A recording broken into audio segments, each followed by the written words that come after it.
Welcome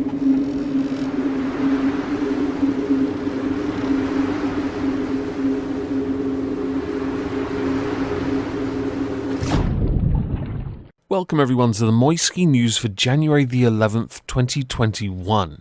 Today I'd like to, as an Englishman, talk about Scottish politics, because that goes down so well every time I do it, that I will inevitably be left with a number of comments saying that as an Englishman I have no place, nor should I ever discuss Scottish politics because all I do is bolster the SNP. So with that in mind, that spirit, I'm going to talk about Scottish politics from a very neutral stance.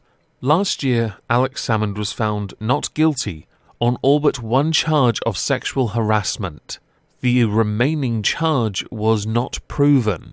Because of coronavirus sheeple crowd control restrictions, though, an investigation into the investigation itself and the SNP and other bodies was pushed back a little, but eventually it did in fact happen. I did do a Halls of Injustice on Alex Salmond. I will link that video down below. The SNP at the time did say in Scottish Parliament that they would be open and transparent with any inquiry into this botched investigation, which sounds promising, doesn't it? If we ignore the fact that for the last 5 years the SNP have developed a reputation for being the absolute opposite. Parliamentary privilege is usually used as a reason for not sharing vital information. The Holyrood Inquiry last year, around August, started requesting information from the SNP, the Scottish Government. However, the Scottish Nationalist Party refused to hand over the information, citing parliamentary privilege as their get-out-of-jail-free card, which, I'll be honest, just makes them look incredibly guilty. But how one looks and how one is are not the same thing, necessarily. Therefore, we will ignore it. If anyone's wondering why this inquiry is so important, it's because this particular investigation that the Scottish Government brought against Alex Salmond left taxpayers with a £500,000 legal bill that covered Alex Salmond's costs. One of the key aspects of this investigation, this inquiry that is, they are looking into whether Nicola Sturgeon, the current First Minister, broke the Scottish Ministerial Code by staying in contact with Alex Salmond while her officials were investigating him. During the inquiry, the First Minister's deputy, John Swinney, told that same inquiry that if the government were to waive legal privilege in this case, it would undermine the ability of the ministers to receive full and frank legal advice in the future, that being the reason why he refused, along with the rest of his party, to hand over what has been dubbed crucial information. Because of this, the investigation over the months has been much of a he said, she said, with only Alex Salmond providing any information, which can be considered a tad frustrating.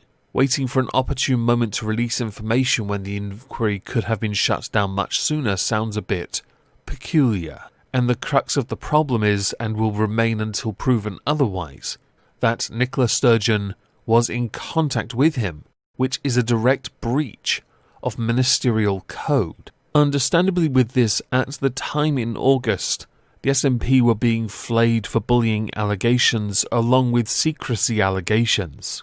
A member of the Scottish Tories said that the Scottish public wants scrutiny, not more secrecy. Nicola Sturgeon and Leslie Evans can't pick and choose what evidence the inquiry gets to see. The inquiry, by the way, can explore many different avenues to obtain the information, whether it be from the Court of Sessions or by directly approaching ministers.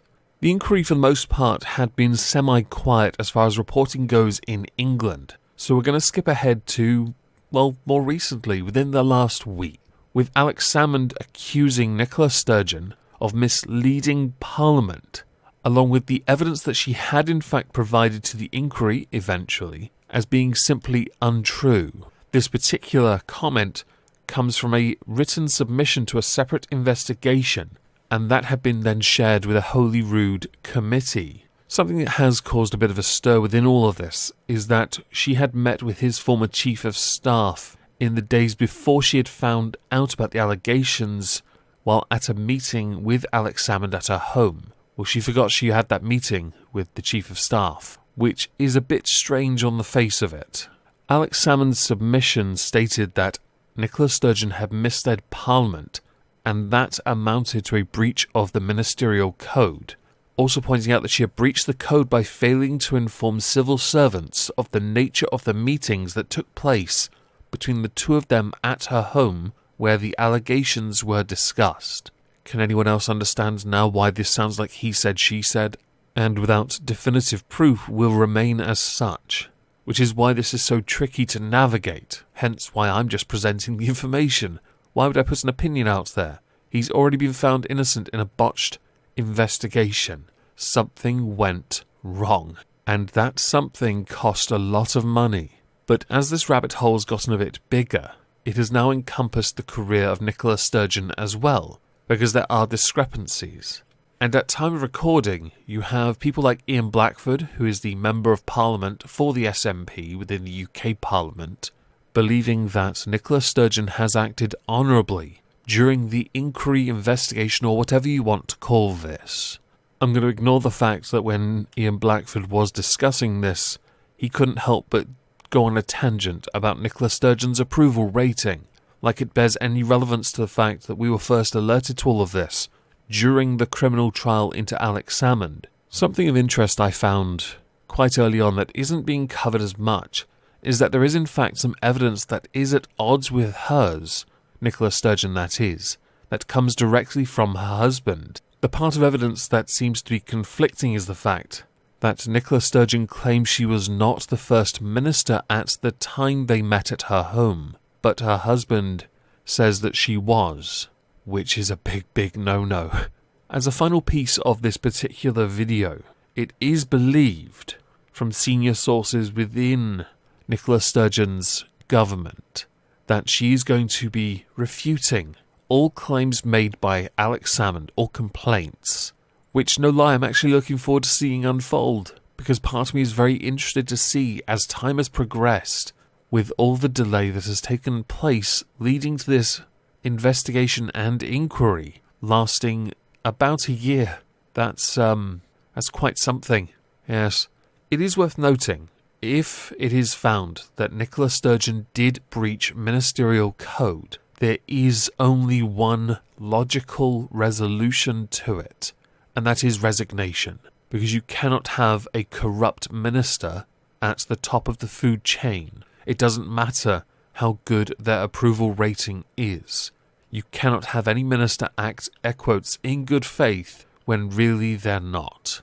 And there's enough information out there against Nicola Sturgeon's husband pressurising the police, and the lack of coverage when the UK government's own cabinet office said perhaps not pushing ahead with the investigation would be a good idea, pre the Alex Salmond investigation botch.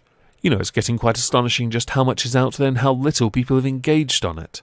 I know I'm English and I shouldn't be commenting on this. Thank you for telling me that. In reality, this is quite messy, and I look forward to its resolution regardless of the outcome.